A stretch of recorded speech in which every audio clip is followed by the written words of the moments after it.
Good morning, everyone. Good morning. In sunlight, it's always morning because life is brighter under the sun. My name is Diana Sarol, but you can call me Didi for short.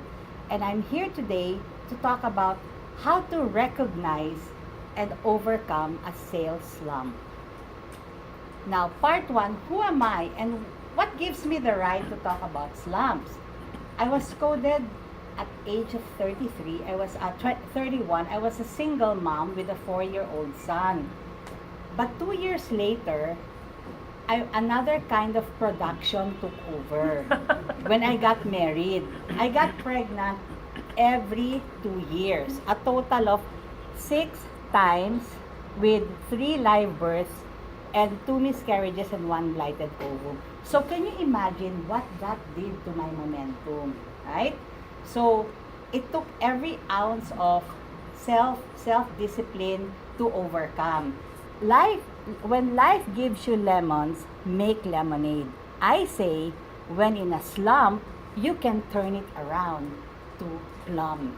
Plums is synonymous with awards, right? Like Leo won the Oscar Plum this year, right? So, but first let's define what is a slump.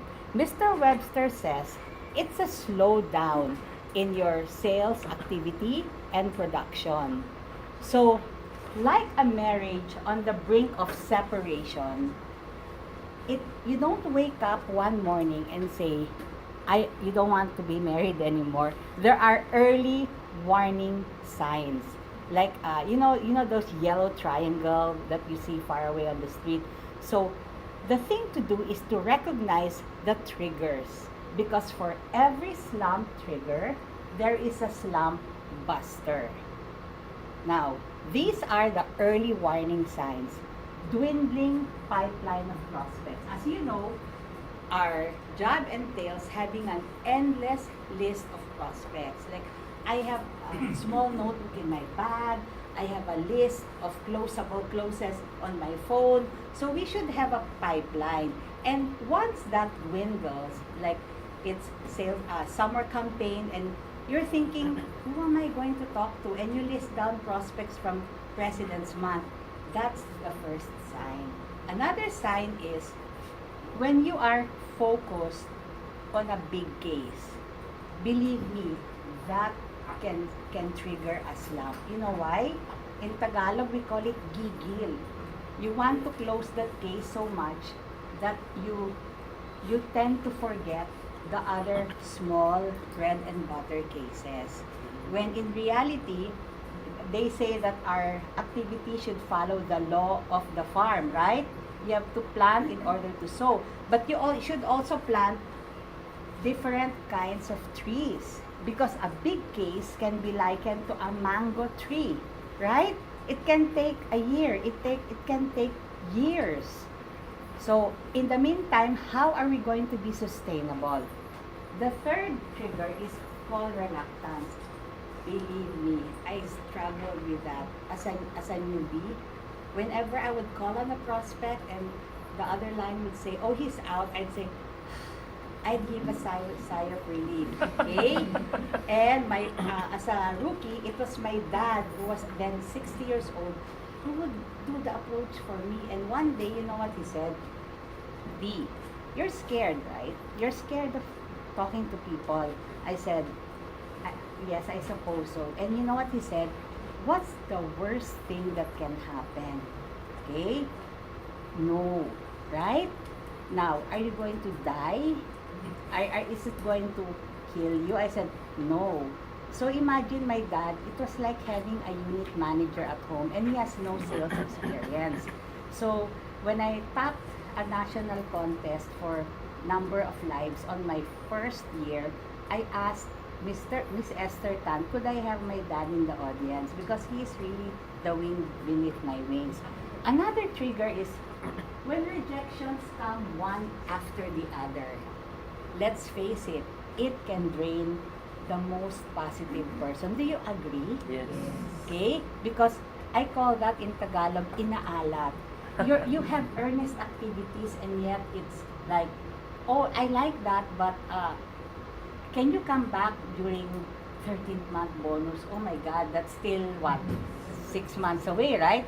And delays one after the other for whatever reason.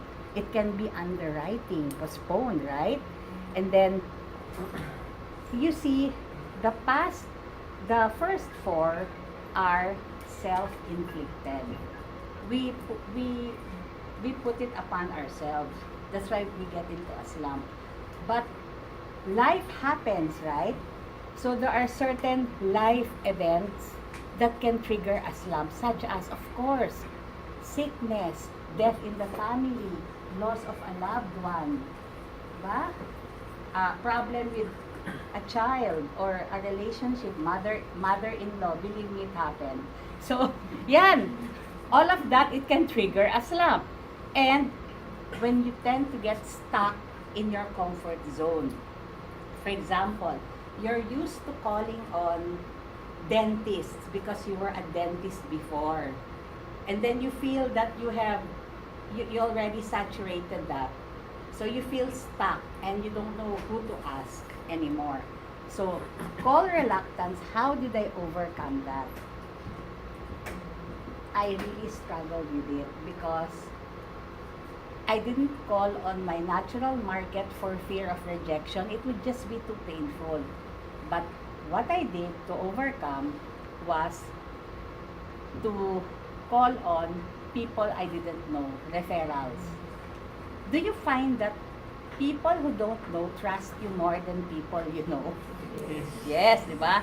So, with call reluctance, I would say from, let's say, 9 to 5 or 8 to 5, I'm with Sunlife. So, everything I do has to be with Sunlife. We have to put structure to our day. So, call reluctance, you just have to psych yourself. It's not about you. And no is not forever. Okay? No is for now. But the thing is, you have to go back. Like what I did with my corporate client. It took 13 years. 13, 1-3. Okay? Now, I don't want to call.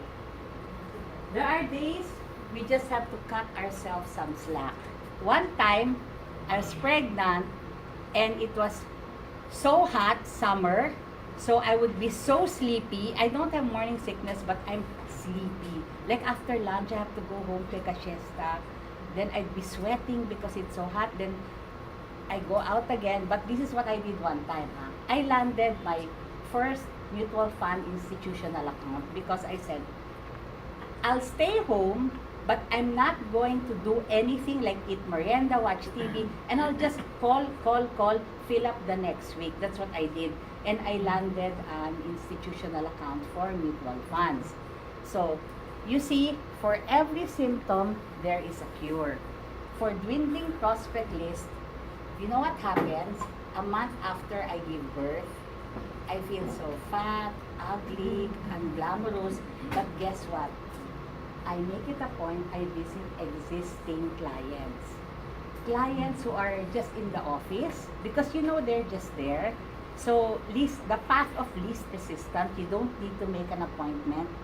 No business at hand, you just show up, say hi, and you know what I found out? They don't care how you look. They're just so happy to see you. And you know what? You will never leave empty-handed. Somebody will say, Didi, call my cousin. Didi, what's new? Ganyan, ha? So, at the end of the visit, you're up again. But you see, the effort to just show up, I know it can be daunting, but you just have to do it. And then for slow conversion, there are times when everyone you're calling on seems to be delaying. So, you just have to put them at the back burner of your mind. And then call on new people, seek referrals. And then, decrease in number of meetings per day. This is why I embrace institutional markets. Because you have to go out of your comfort zone.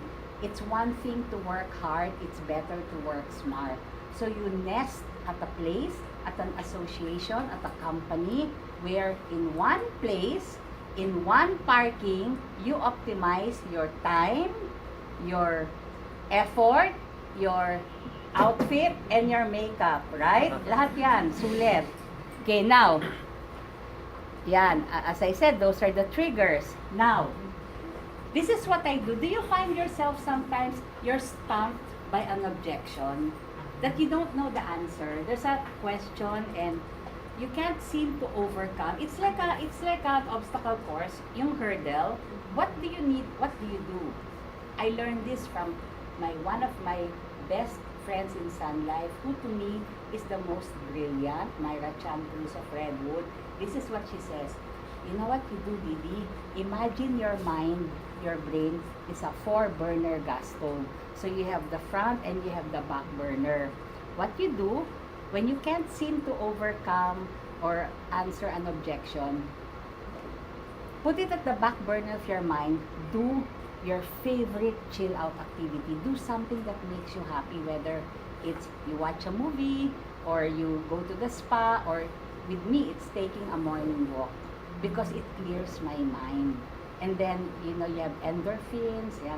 So, you know what happens when you do your favorite, whenever we're in that space of joy and gratitude and having fun, do you know that's where we attract our clients? Rather than when we're in Tagalog, mukmok, or just moping around. Yeah, do what you like to do. And then, at the back burner of your mind, put it out for now. You will be amazed how the answer just comes. Okay? With me, I take a walk in the morning. Green Hills lang. So, how do I handle when there are certain life issues or personal, yung mga pinagdadaanan? How do I do that? I compartmentalize. No matter what's going on in my life, the minute I leave the door, the minute my car is out the gate, I'm a Sunlifer. Performance level. Happy. Ganyan, ha? I closed one of my most epic clients. Even if I didn't have sleep after an argument with my husband, I felt so ugly. But I felt that I will be charged 2,500 because it was a kick-off. And who did I see? Our youngest senator, Bam Aquino, who, during his speech as the endorser for mutual funds, he said, the first time I heard about Sunlife is from Ate Didi. Take note, Bam Aquino did not grow up in the bundok.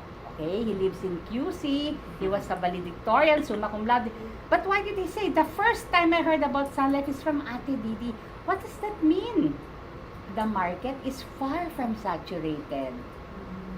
He didn't know me. I was a random person who went up to him and gave him a card. Okay, then he became my client. He asked Sunlife, I know somebody, I want her to be my advisor. Can you look for Ate Didi?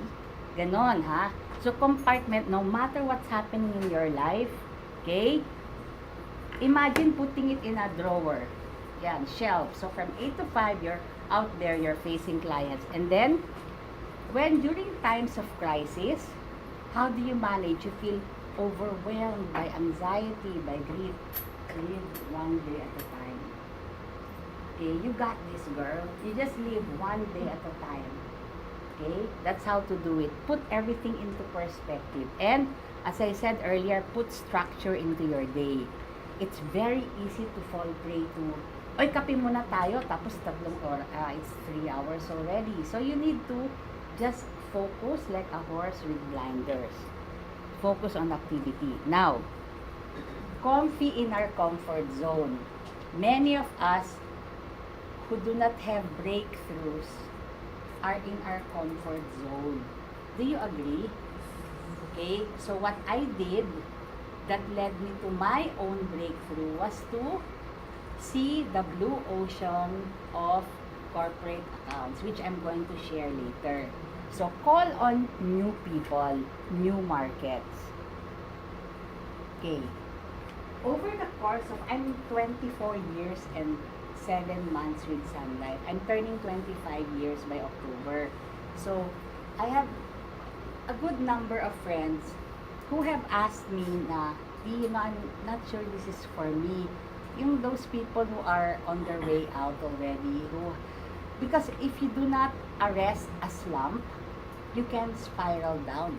You can get depressed until you just give up altogether. So, I ask only one question. Does calling on people give you pleasure? Does it make you happy to talk to people and offer your service? Because if your answer is yes, then it's temporary. It's just a phase. But if you tell me no, and some of them have said no, if you'd rather have a lobotomy or a root canal than call on a prospect, okay, then your talents are meant elsewhere. Okay. Diba? Sometimes letting go is not giving up. It's not surrendering. But you just have to see what works for you. So, yan. So, I would tell the person, you journal your feelings. If it persists, then that's it. You already see a trend. You're not for this career. Ayan. So, here are examples of going out of your comfort zone. With me, it was employee marketing, business owners. Yan. And then, during a slump, that is when you invest in continuing education. My worst slump was in 2008, not knowing that my biggest breakthrough was just around the corner. You know what I did? I took a course in OD, Organizational Development, wherein I learned how to identify, design, and conduct adult learning modules. Okay?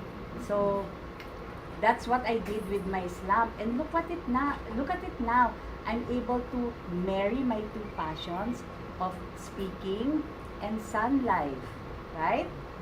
And so, how do you turn a slump to plums? A slump is, it's situational. Meaning to say, ngayon ka lang it's only now. Okay? And then, persevere. Loss of momentum, you just really have to love what you do.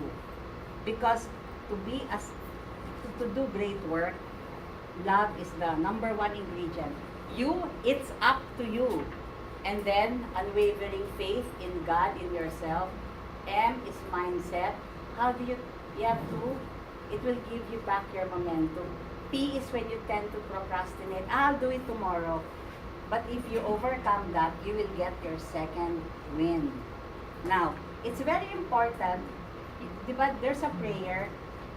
Let me know, Lord, enlighten me on the things I can change and the things I cannot change, and the wisdom to know the difference. When it comes to slumps, you have to realize which of these are controllable.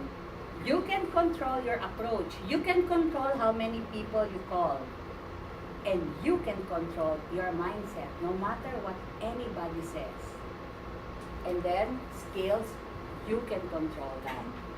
If it is a skill problem, it's solvable. If it's a will problem, we have a problem, right? Now, okay. And then, what can you not control? Time of harvest. The gestation period to closing. How our prospects perceive us. You cannot control that.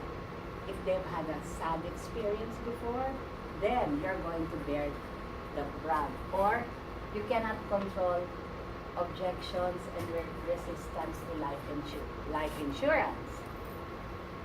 But what can you manage? Your mindset.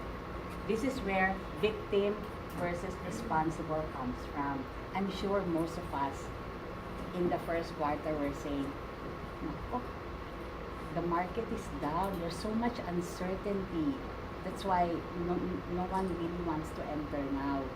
So that is a victim. But when you're responsible, you tell them that you're not investing for next year, are you? You're investing for retirement. So how do you gain here? Buy low, sell high. And then our activity level, sure, it's a numbers game. We all know that. You can manage your response to rejection. And then you can manage faith in yourself. And if it is to be, it is up to me. For me, the definition of success is going from one failure to the other without ever losing enthusiasm. That's speaking from a battle-scarred slump survivor. And the moment you're ready to quit is usually when the miracle happens. The miracle for me came, okay, with my corporate account. And you know what? You just have to find a reason for a purpose in what you're doing, whatever it is, whether it's sun life or outside. Because when you have such a strong vision, with me, it's really doing my part in the 5 million new lives for 2020. It pulls you. Okay? Nobody has to push you. And I found my mission in conducting financial literacy programs. So you just have that fire that's burning. But you know what? At the end of the day, how do you best define or how do you best gauge success? It's by the seeds you plant. It's not by the harvest. The harvest will come in due time if you plant the good seeds. Okay? I leave you with that thought, and I wish you all a slump-proof career and Macaulay membership. Thank you. Thank you.